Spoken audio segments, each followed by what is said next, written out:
అందరికీ నమస్కారం. మనం ఇక్కడ లోకల్ బాయ్ నాని ఎవరితో అయితే నేను ఒక 3 నెలల క్రితం ఒక యూట్యూబ్ ఇంటర్వ్యూ చేశామో, యూట్యూబ్లో సెన్సేషన్గా ఉన్నటువంటి దేశ ప్రజలందరికీ తెలిసినటువంటి ఒక యునీక్ యూట్యూబర్గా నాని అందరికీ తెలుసు. ఆయన ఛానల్ లోకల్ బాయ్ నాని పేరుతో పిలుస్తారు. గత 4 రోజులుగా లోకల్ బాయ్ నాని పైన ఆరోపణలు చేసి మొన్న విశాఖపట్నం ఫిషింగ్ హార్బర్లో 19వ తేదీ రాత్రి జరిగినటువంటి దారుణ సంఘటన ఏదైతే ఉందో, అగ్ని ప్రమాదం ఉందో, దానికి మీరే కారణం అని చెప్పి నాని గారిని అనేక మంది దూషించటం, ఎటువంటి ఆధారాలు లేకుండా కూడా పోలీసులు ఆయన్ని వారి దగ్గర డిటెన్షన్లో 3 రోజుల పాటు ఉంచటం. సో ఈరోజు తనపై ఎటువంటి ఆరోపణలు లేవు, తను ఎక్కడో వేరే కార్యక్రమంలో ఉన్నారని తెలిసి వారిని పోలీసులు విడుదల చేయటం జరిగింది. సో అసలు జరిగిన సంఘటన ఏంటి, తానెందుకు ఈ విధంగా ఇబ్బంది పడవలసి వచ్చింది, లోకల్ బాయ్ నాని గారిని అడిగి తెలుసుకుందాం. నాకు విషయం తెలిసినప్పుడు చాలా బాధపడ్డాను నాని. సో మొన్నే వదిలేస్తారని చెప్పి నేను అనుకున్నాను. ఈరోజు మనం 23వ తారీఖు మధ్యాహ్నం మాట్లాడుతున్నాం. ఈరోజు ఉదయం నేను 10 గంటలకి అనేక మంది అధికారులతో మాట్లాడి ఆధారాలు లేకుండా నిరాధారంగా అతన్ని మీరు ఎందుకు ఉంచుతున్నారు, ఆయన భార్య ఒకవైపు గర్భవతి, సో మీరు ఇది ఆధారాలు లేనప్పుడు ఎట్లా పెడుతున్నారంటే సరే సార్ అని చెప్పి తర్వాత మీ శ్రీమతి గారు వచ్చి మమ్మల్ని కలవటము, బయటికి రావటం జరిగింది. సో ముందుగా మీరు దీని నుంచి బయటకు వచ్చినందుకు నాని మీకు ముందుగా అభినందనలు. అసలు 19వ తేదీ సాయంత్రం మీరు ఎక్కడ ఉన్నారు సార్? 19వ తారీఖున సార్ నేను మా వైఫ్కి ఆ రోజు 19వ తారీఖున ఆదివారం సార్, మా వైఫ్కి శ్రీమంతం చేద్దామని నేను మార్నింగ్ నుంచి కూడా అడవిడిగా చుట్టాలందరినీ పిలిపించి అమ్మ నాన్నతో అలాగే మా అత్తగారి ఫ్యామిలీ నుంచి అందరినీ కూడా పిలిపించేసి అన్ని అరేంజ్మెంట్స్ చేసుకున్నాను. సాయంత్రం 6 గంటల తర్వాత అయితే శ్రీమంతం అయిపోయింది సార్. శ్రీమంతం అయిపోయిన తర్వాత మా వైఫ్ని 5 గంటలకి వాళ్ళ ఇంటికాడ డ్రాప్ చేస్తాను సార్. డ్రాప్ చేసిన తర్వాత నాకు కాల్ వచ్చింది సార్. ఎవరంటే మా కొత్త ఇంటికి మెజర్మెంట్ చేయడానికి అదే ఎంజీ హోమ్స్ అనే సోపా టైర్స్ కాల్ చేసి, నాని మీ ఫ్లాట్ దగ్గర ఉన్నాం రా నాని అంటే, నేను వెళ్ళి తను పికప్ చేసుకొని మా కొత్త ఇంటికి తీసుకెళ్ళి సోపాలు కానీ మెజర్మెంట్ కొత్తలు ఇచ్చేసి తన్ని మళ్ళీ రైల్వే స్టేషన్కి భీమవరం భీమవరం వెళ్ళాలని రైల్వే స్టేషన్లో డ్రాప్ చేసి అక్కడి నుంచి సరాసరిగా మా ఫ్రెండ్స్కి ఏం చెప్పారంటే రూమ్ బుక్ చేయమని చెప్పాను సార్. కాన్సెప్ట్ అందరూ సాయం చేశారు సార్. కాంప్లెక్స్ దగ్గర సెవర్స్ అనే రూమ్ సార్. కాంప్లెక్స్ దగ్గర ఫ్లైఓవర్ కింద కొంచెం ముందుకు వెళ్తే లెఫ్ట్ లో ఉంటుంది సార్. సో దాదాపుగా ఫిషింగ్ హార్బర్ కి ఎన్ని కిలోమీటర్లు ఉంటుంది? 5-6 కిలోమీటర్లు ఎక్కువ ఉంటుంది సార్. 10 కిలోమీటర్లు ఉంటుంది. 10 కిలోమీటర్ల దూరంలో విశాఖపట్నం ఫిషింగ్ హార్బర్ నుంచి స్నేహితులు కలవడం కోసం సాయంత్రం వెళ్ళారు. ఎన్ని గంటలకు వెళ్ళారు రూమ్ కి? రైల్వే స్టేషన్ నుంచి కరెక్ట్ రూమ్ లో వెళ్ళడానికి సీసీటీవీ రికార్డ్ అయింది సార్. అది కూడా టైం హోటల్ దగ్గర సీసీటీవీ మొత్తం రికార్డింగ్ అయింది సార్. 6:35 లోన్ కి ఎంటర్ అయినట్టుగా రికార్డింగ్ లో ఉంది సార్ సీసీటీవీ. ఓకే, 6:35 లోన్ కి ఎంటర్ అయింది సార్. నా స్నేహితులు ఉన్నారు దాంట్లో రూమ్ లో. ఆ రోజు world cup match sir, final match ఓడిపోయి మన దూసుకోవాలి. సో మ్యాచ్ ఓడిపోయి సార్. మ్యాచ్ చూస్తుండగా మ్యాచ్ మన బ్యాటింగ్ అయిపోయింది సార్, బౌలింగ్ చూస్తున్నాను సార్. మనది బౌలింగ్ చూస్తున్నాగా సార్ మ్యాచ్ మొత్తం అయిపోయింది సార్. తింటున్నా నాకు ఒక 11:46 నాకు ఫిషింగ్ హార్బర్ నుంచి ఫోన్ వచ్చింది సార్. 11:46 వరకు అక్కడే ఉన్నాను సార్. అదే హోటల్లో నేను బయటికి జంప్ అవడానికి తిరగడం లేదు సార్. ఓకే, లోన్ కి ఎంటర్ అవడం అందులో ఉండడం. 11:46 ఏమైనా ఫోన్ వచ్చింది? మా బోట్ వాచ్మెన్, బాబాయ్ బోట్లు తగలబడిపోతున్నాయి, నువ్వు ఎక్కడున్నావు, అర్జెంట్ గా హార్బర్ రా. మీ బోట్ కూడా అక్కడే ఉంది. బోట్లన్నీ తగలబడిపోతున్నాయి సార్ బోట్. సో దాదాపుగా 10:30కి ఈ సంఘటన ఫైర్ యాక్సిడెంట్ జరిగిందని నాకు తెలిసిన సమాచారం. అప్పటికి మీకు సమాచారం వచ్చేసరికి 11:46 అప్పటికి నేను రూమ్ లో ఉన్నాను సార్.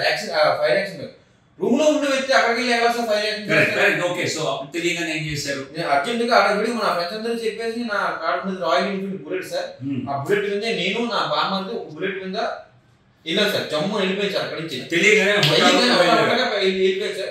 మీరు అక్కడికి వెళ్ళింది కూడా నేను రికార్డ్ అయింది సార్ సీసీటీవీ. అది కూడా టైమింగ్ ప్రకారం ఉంది సార్. ఓకే, అది మొత్తం అందరూ పోలీసులు సేకరించారు సార్. నేను వెళ్ళేది కూడా కాంప్లెక్స్ నుంచి సరాసరి జగదాంబ కాంప్లెక్స్ నుంచి జగదాంబ ఒకే రూట్, జగదాంబ నుంచి పూర్ణ మార్కెట్ ఒకే రూట్ సార్. పూర్ణ మార్కెట్ నుంచి మొన్న 1 టౌన్ పోలీస్ ముందు వెళ్ళాను సార్ నేను.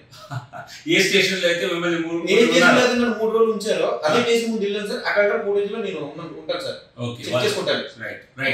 అక్కడ పడతాను సార్ ఫోటో.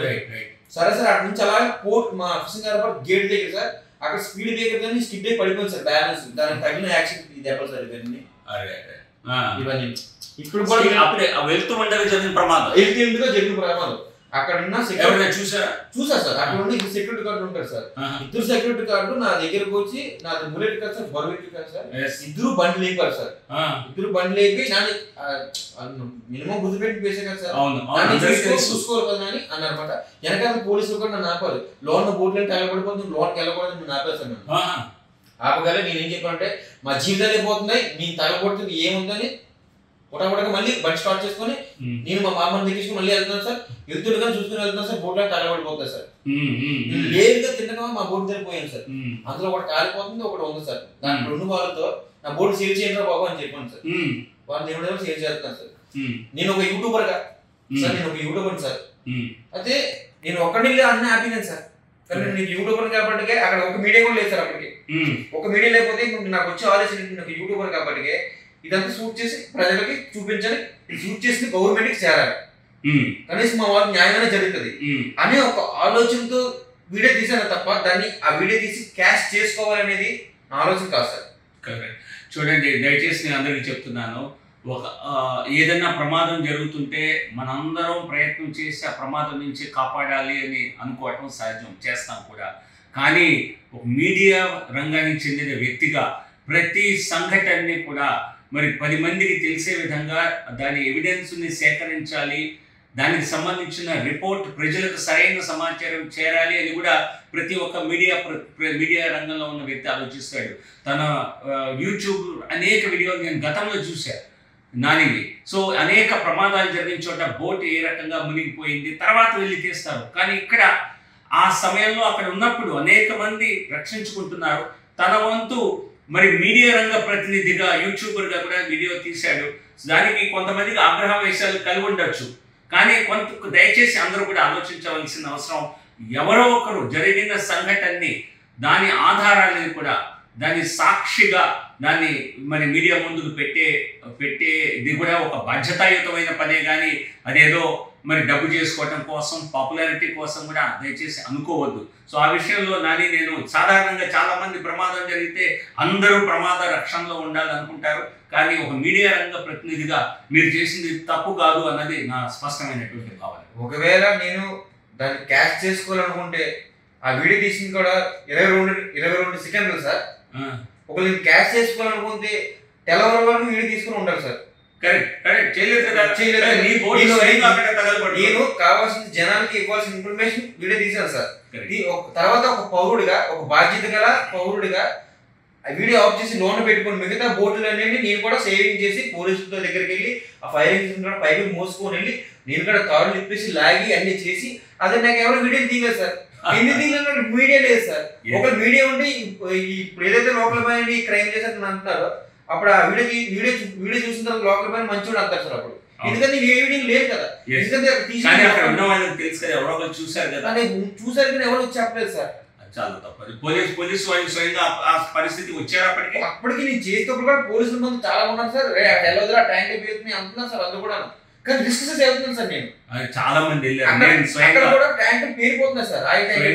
నేను స్వయంగా ఒక బోట్ లో 2 సిలిండర్లు ఉంటాయి సార్. ఒక సిలిండర్ పేలుతుంది, బాంబు పేలుతున్నాయి. చాలా మంది నిజం చెప్పాలంటే బోట్లు కాపాడుకున్న ప్రతి ఒక్కరికి కూడా వారికి సెల్యూట్ చెప్తున్నాను. ఎందుకంటే ప్రాణాలకు తెగించి మరి నీళ్లలో దూకి దానిలోంచి బోట్లో ఎంటర్ అయ్యి కాపాడుకున్నారు. ఎందుకంటే ఇది వాళ్ళకి జీవితాలకు సంబంధించింది.